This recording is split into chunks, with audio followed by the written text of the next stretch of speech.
Assalomu alaykum. 2 etajlik yotoqxona beramiz. Detskiy.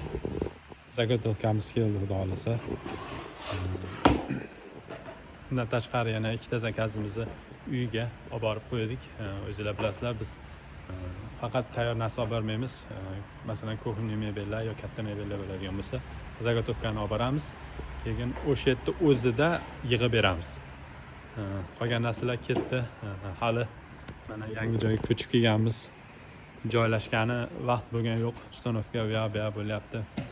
Keyin kromka stanovimiz ham keladigan shu kunlarda 1-2 kun ichida Toshkentga chiqib kelishim kerak.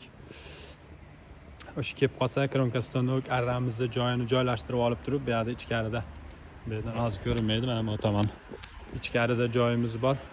Avval o'shalar joylashtirib turib, keyin biz o'zimiz joylashaylik deb hali ko'chib kirganimiz yo'q.